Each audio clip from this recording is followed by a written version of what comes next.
Dah. Assalamualaikum warahmatullahi wabarakatuh. Di dari ulang ya. Assalamualaikum warahmatullahi wabarakatuh. Di sini kami akan menjelaskan hasil diskusi kelompok kami tentang kecurangan pelaporan keuangan. Saya Indah Wahidingsi. Saya Winanda Octavia. Saya Naima Nur Islami Diana. Saya Dea Cindy Vanessa. Saya Intan Supriyatna Putri.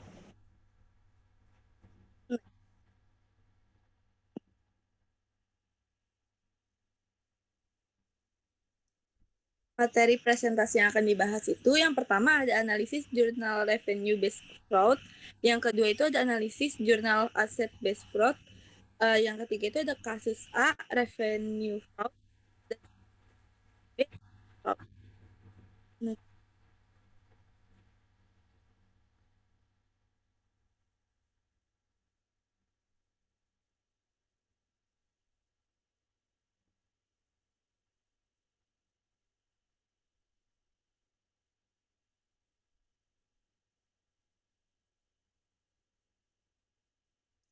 Yang pertama itu ada analisis jurnal revenue based fraud. Judulnya ini yang diambil analisis peran audit internal terhadap pencegahan fraud berdasarkan literatur review terindeks di Sinta. Latar belakang dalam penelitian ini, fraud merupakan persoalan serius yang mengancam keberlangsungan organisasi, baik sektor publik maupun swasta. Kegagalan dalam mendeteksi atau mencegah fraud dapat menyebabkan kerugian besar, turunnya kepercayaan publik hingga kebangkrutan perusahaan. Audit internal dianggap sebagai fungsi pengawasan yang mampu mendeteksi dan mencegah fraud secara dini.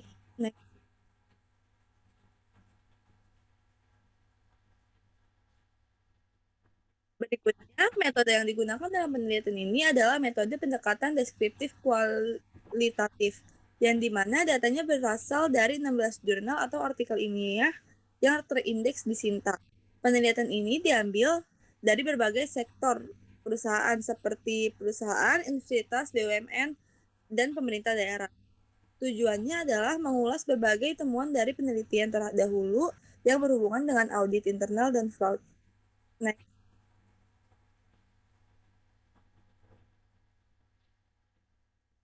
Jenis fraud yang diulas dalam penelitian ini yaitu mengacu pada ACFE yang terdapat 3 kategori utama. Yang pertama itu ada aset misappropriation atau penyalahgunaan aset. Yang kedua itu ada fraudulent financial reporting atau manipulasi laporan keuangan. Yang ketiga itu ada corruption atau korupsi. Fraud laporan keuangan sangat relevan dengan revenue based fraud karena berkaitan dengan yang pertama itu pengakuan pendapatan palsu, yang kedua ada penggelembungan angka penjualan, dan fiktif.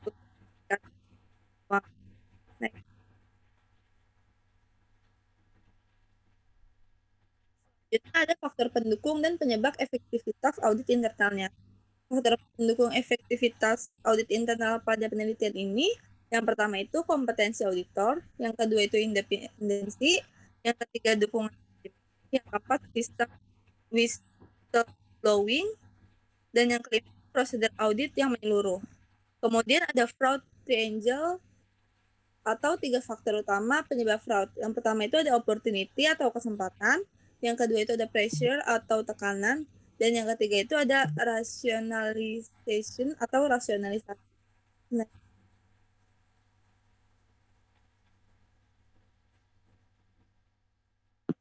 selanjutnya ada kekuatan dan kelemahan pada penelitian yang dianalisis. Kekuatan pada penelitian ini yang pertama itu komprehensif. Review 16 artikel terindeks Sinta. Yang kedua itu relevan dengan kondisi organisasi di Indonesia saat ini. Nah, ketiga menyajikan kombinasi data empiris dan teoritis. Dan juga ada beberapa kelemahan dalam penelitian yang dianalisis ini. Yang pertama itu tidak ada penekanan khusus pada sektor industri seperti manufaktur dan keuangan. Yang kedua itu tidak dibahas secara mendalam mengenai metode audit internal yang efektif. Dan yang ketiga itu belum membedakan peran audit internal dalam tipe fraud yang spesifik, misalnya revenue fraud, versus korupsi. Next.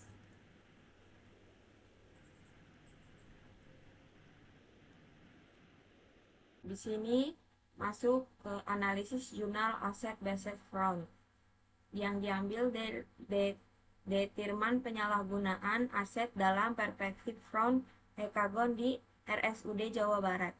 Latar belakang utama dari penelitian ini adalah fakta bahwa penyalahgunaan aset menjadi bentuk fraud paling umum, terutama di sektor kesehatan yang sangat rentan terhadap praktik-praktik kecurangan.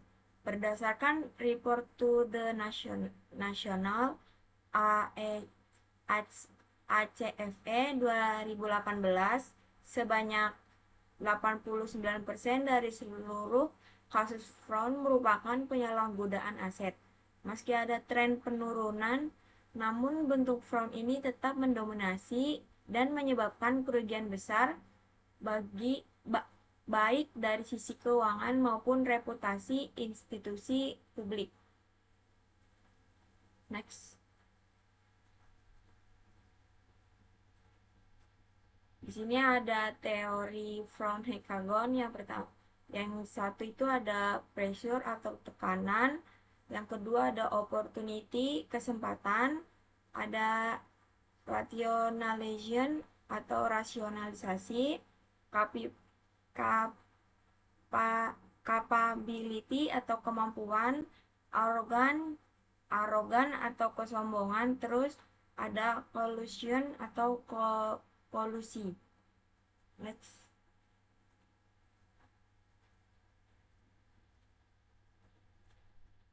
Kelebihan dan keterbatasan penelitian. Kelebihannya itu satu, penelitian ini menggunakan teori fraud hekagon yang lebih komprehensif dibandingkan fraud triangle maupun fraud pentagon, memberikan pendekatan yang lebih menyeluruh dalam mengkaji penyebab fraud. Yang kedua ada fokus pada sektor rumah sakit daerah RSUD yang jarang diteliti, menjadikan studi ini sebagai kontribusi penting dalam kajian pengelolaan keuangan sektor publik. Yang ketiga, mampu mengidentifikasi variabel-variabel mana yang paling dominan mempengaruhi tindakan penyalahgunaan aset. Lalu di sini ada keterbatasannya. Yang satu, penelitian hanya dilakukan pada satu rumah sakit dengan jumlah respon yang relatif terbatas, yaitu 50 orang, sehingga hasilnya belum dapat digeneralisasi secara luas. Yang kedua, ada pengumpulan data dilakukan secara langsung atau manual, sehingga memerlukan waktu dan tenaga yang lebih banyak serta berpotensi membatasi jangkauan respon.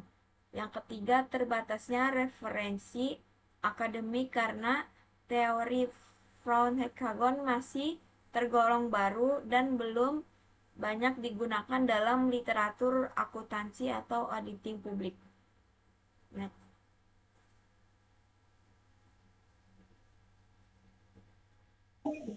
Lalu selanjutnya, teknik deteksi fraud berdasarkan PSA 70/SA 240.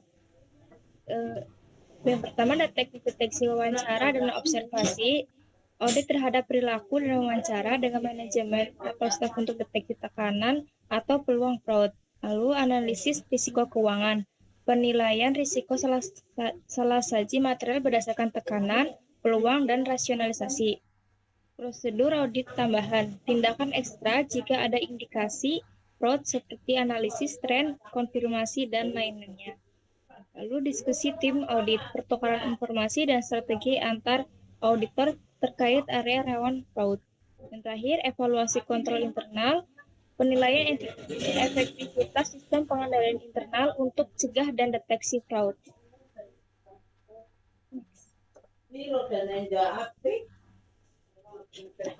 Selanjutnya, teknik deteksi fraud berdasarkan fraud framework. Itu elemen fraud diamond. Yang pertama, atau tekanan, pemantauan beban kerja, survei stres kerja atau tekanan finansial.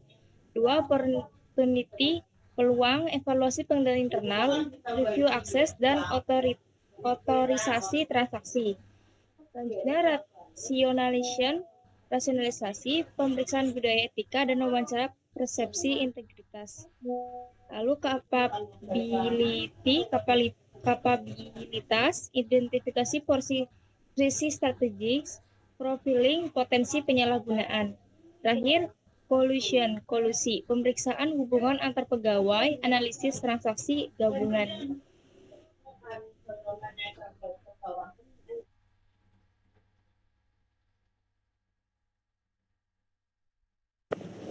Selanjutnya ada kasus A, itu revenue fraud. Jadi perusahaan Inti Jaya melakukan channel staffing senilai 100 miliar di Q4 2024 untuk meningkatkan profit margin sebesar 15%. Yang diminta itu berikan dampak channel staffing terhadap rasio keuangan, yaitu current ratio dan profit margin. Yang kedua itu ada identifikasi red flag dalam laporan keuangan berdasarkan data yang diberikan. Next.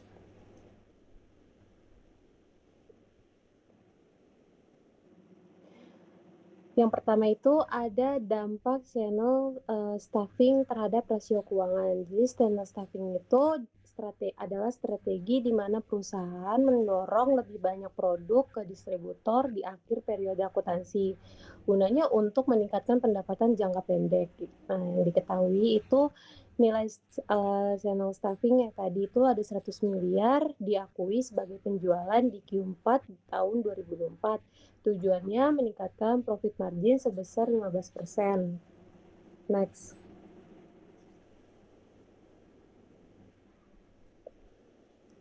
Yang pertama itu ada profit margin. Jadi rumus profit margin itu adalah laba bersih dibagi pendapatan dengan menambahkan 100 miliar penjualan fiktif atau dipercepat, itu pendapatan bisa meningkat secara artifisial.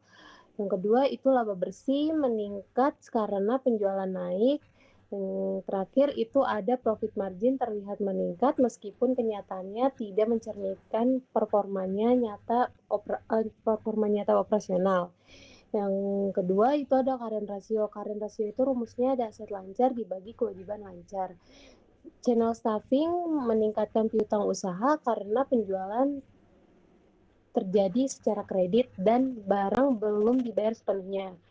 Jadi aset lancar itu khususnya piutang usaha naik, lalu kewajiban lancar tidak berubah secara signifikan. Yang terakhir itu current ratio meningkat secara semu menunjukkan likuiditas yang baik dari kenyataan.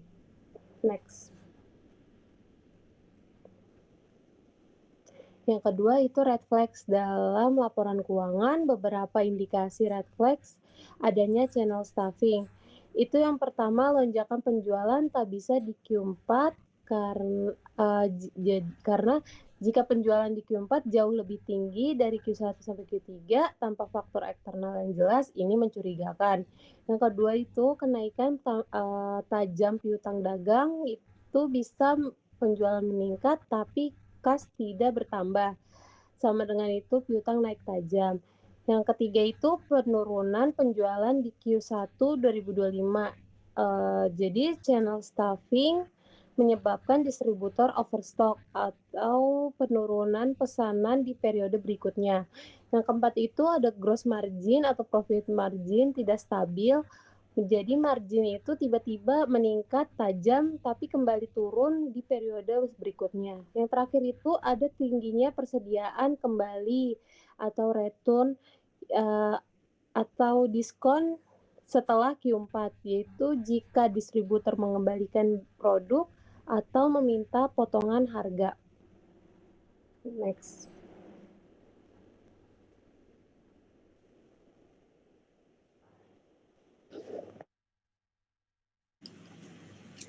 Selanjutnya ada kasus aset fraud. PT Lukis Semesta menggelembungkan nilai aset tetap berupa tanah dari 50 miliar menjadi 150 miliar melalui appraisal tidak independen untuk meningkatkan ekuitas perusahaan. Lalu diminta untuk identifikasi dampak penggelembungan aset tetap terhadap laporan posisi keuangan dan rasio solvabilitas atau debt to equity ratio, dan memberikan rekomendasi prosedur audit untuk mendeteksi manipulasi ini. Dampak terhadap laporan keuangan dan rasio solvabilitas. Dampak terhadap laporan keuangan itu yang pertama, nilai aset tetap meningkat secara tidak wajar. Penggelembungan nilai tanah dari 50 miliar menjadi 150 miliar ini menciptakan kenaikan signifikan pada aset tetap. Namun karena revaluasi dilakukan oleh penilai yang tidak independen, nilai tersebut tidak mencerminkan nilai wajar yang dapat diandalkan. Nilai tanah tercatat terlalu tinggi menyebabkan laporan posisi keuangan memberikan gambaran yang keliru tentang kekayaannya perusahaan. Yang kedua yaitu ekuitas meningkat secara tidak realistis. Selisih kenaikan nilai tanah sebesar 100 miliar akan dicatat sebagai surplus revaluasi dalam ekuitas, meningkatkan total ekuitas perusahaan. Namun karena pada dasar penilaian tidak objektif, hal ini menimbulkan risiko penyajian yang menyesatkan. Dan yang ketiga ada resiko salah saji material pada laporan keuangan. Karena revaluasi tidak didasarkan pada penilaian independen dan objektif, terdapat risiko besar bahwa laporan posisi keuangan menyajikan informasi yang tidak andal, yang melanggar prinsip penyajian wajar dalam pelaporan keuangan. Dan dampaknya terhadap rasio solvabilitas, yaitu debt to equity ratio atau DER ini dihitung sebagai total liabilitas dibagi dengan ekuitas. DER akan tampak lebih rendah, memberikan ilusi bahwa perusahaan lebih solven dan memiliki rasio finansial yang rendah. Investor dan kreditur ini bisa saja tertarik karena debt to equity ratio ini terlihat lebih baik, tanpa menyadari bahwa hal tersebut berasal dari manipulasi aset dan ekuitas. Selanjutnya untuk rekomendasi proses audit untuk mendeteksi manipulasi. Yang pertama itu pemeriksaan dokumen. Dengan audit harus meneliti siapa yang melakukan penilaian, apakah terdaftar dan independen, termasuk data pasar, bukti transaksi sejenis di lokasi sekitar, dan metode penilaian yang digunakan. Dan memastikan bahwa hak milik dan status hukum tanah jelas untuk memastikan tanah memang sah dimiliki oleh perusahaan. Yang kedua yaitu evaluasi independensi. Itu memeriksa hubungan antara appraiser dengan perusahaan. Appraiser juga perlu mengecek sertifikasi dan reputasi penilaian independen di asosiasi penilaian properti yang resmi. Yang ketiga yaitu wawancara dan konfirmasi. Dengan wawancara dengan manajemen terkait revaluasi aset, dengan menanyakan alasan dan urgensi revaluasi serta proses pemilihan appraiser. Bandingkan nilai pasar tanah berdasarkan data dari sumber independen atau appraiser lain. Lalu yang terakhir ada tinjau kebijakan akuntansi, yaitu apakah kebijakan revaluasi sudah sesuai dengan standar yang berlaku, termasuk perlunya penilaian independen dan pengungkapan yang memadai. Lalu apakah revaluasi ini dilakukan hanya pada satu aset atau diterapkan merata pada kelompok aset sejenis. Kesimpulannya yaitu manipulasi nilai aset tetap dapat secara signifikan mempengaruhi laporan keuangan dan menyesatkan para pemangku kepentingan. Auditor juga harus menjalankan prosedur yang ketat untuk mengidentifikasi dan mengatasi potensi salah saji material ini dengan fokus pada independensi dan keandalan dokumentasi serta kepatuhan terhadap standar akuntansi yang berlaku. Sekian presentasi dari kami, kurang lebihnya mohon maaf. Wassalamualaikum warahmatullahi wabarakatuh.